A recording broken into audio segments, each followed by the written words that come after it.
Les méthodes de détection des exoplanètes se sont largement diversifiées depuis les années 1990. Elles peuvent se classer en deux grandes catégories, les méthodes directes et les méthodes indirectes. Nous allons introduire les trois méthodes principales. La méthode directe d'imagerie, la méthode indirecte du transit et la méthode indirecte de la vitesse radiale. Une planète est environ 1 milliard de fois moins lumineuse que son étoile. Pour donner un ordre d'idée, la quantité totale d'énergie émise par la Terre par seconde est de 1 exposant 17 watts. Le Soleil a une puissance de 3,8 exposant 26 watts. Si le télescope opère uniquement dans le domaine infrarouge, autour de 10 micromètres, le contraste est moins écrasant. Pour 1 million de photons émis par le Soleil, 1 est émis par la Terre. Pour les planètes géantes, le gain est d'un facteur 10 environ. Dans ces conditions, observer directement une planète nécessite de s'affranchir de nombreux obstacles. Le flux lumineux de la planète est noyé dans celui de l'étoile. Une planète, proche de l'étoile de 0,01 à 50 unités astronomiques, se trouve angulairement dans la tache d'Airy, produite par la réponse du télescope à la source quasi ponctuelle que représente l'étoile. Les fluctuations de l'atmosphère déforment l'image et créent des scintillations autour de l'étoile. Il faut donc utiliser des techniques d'observation et de traitement du signal comme l'observation dans l'infrarouge, là où une planète rayonne le plus et l'étoile moins que dans le visible, la coronographie éclipsant l'étoile de l'image, l'optique adaptative compensant les perturbations atmosphériques, voire observer depuis l'espace. L'imagerie directe ne fonctionnera que dans les cas de faible contraste planète-étoile et favorisera la découverte de planètes géantes éloignées autour de petites étoiles peu lumineuses. C'est le cas de HIP 65426b, la première exoplanète découverte par l'instrument Sphère sur le VLT. Située à 385 années-lumière du système solaire, âgée de 10 à 17 millions d'années, cette géante gazeuse est très éloignée de son étoile, 3 fois la distance entre le Soleil et Neptune, la planète la plus lointaine de notre système solaire, soit près de 14 milliards de kilomètres. Sa masse serait 10 fois celle de Jupiter et sa température de 1000 degrés Celsius. La méthode indirecte principale qui a conduit à la détection de milliers d'exoplanètes est celle du transit. Le transit est un phénomène astronomique qui se produit lorsqu'un objet céleste s'intercale entre l'observateur et un autre objet.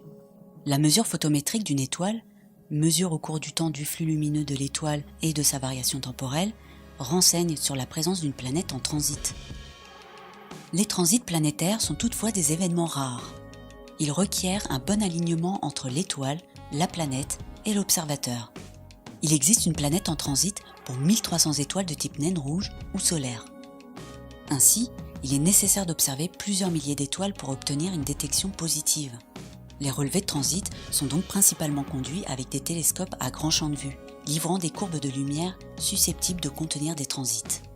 La difficulté réside dans l'identification d'un transit parmi toutes sortes de variations liées aux phénomènes modifiant l'activité de l'étoile et son signal lumineux au cours du temps. Quand l'étoile, la planète et l'observateur sont alignés, la lumière de l'étoile est atténuée par le passage de la planète devant le disque stellaire. Cette atténuation récurrente fournit la période orbitale de la planète autour de son étoile, c'est-à-dire la durée de son année. La profondeur de l'atténuation fournit une estimation du disque planétaire, et donc du rayon de la planète. L'effet recherché est très subtil. Pour une planète de rayon proche de celui de Jupiter et une étoile de rayon proche de celui du Soleil, l'atténuation ne correspond qu'à 1/100 du flux, soit une extinction d'environ 1%. Pour donner un ordre de comparaison, la variation du flux liée au transit de la Terre et de Mars autour du Soleil est de l'ordre de 1 sur 10 000. De telles planètes passent souvent inaperçues dans les relevés photométriques. Une grande proportion des planètes identifiées par transit sont des Jupiters chauds, comme HD 209458b, la première exoplanète à avoir été détectée par la méthode du transit. Détecter indirectement une exoplanète en observant son influence sur son étoile est une solution alternative à la difficulté de la détection directe. Si le mouvement d'une planète est conditionné par son astre attracteur, la réciproque est vraie.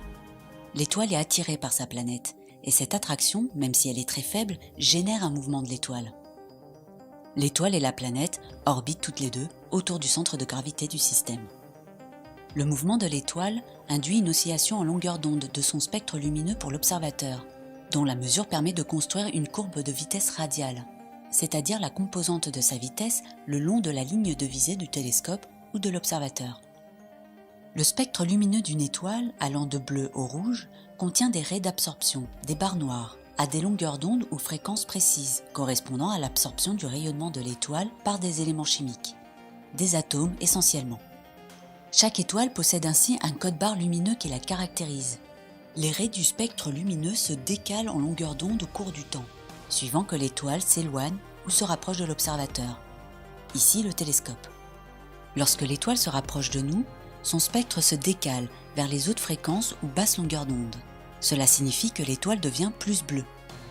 Au contraire, lorsqu'elle s'éloigne, le spectre de l'étoile se décale vers le rouge. Les décalages mesurés des raies sont proportionnels à la vitesse radiale de l'objet observé. C'est l'effet Doppler-Fizeau. En mesurant ce décalage avec un spectromètre, il est possible de déduire la vitesse radiale et de déterminer la période orbitale de la planète correspondant au temps écoulé entre deux maxima. La vitesse radiale de l'étoile sera fonction de la masse de la planète et de sa période. Plus cette masse est importante et plus la planète est proche, plus le déplacement de l'étoile et sa vitesse radiale seront importants.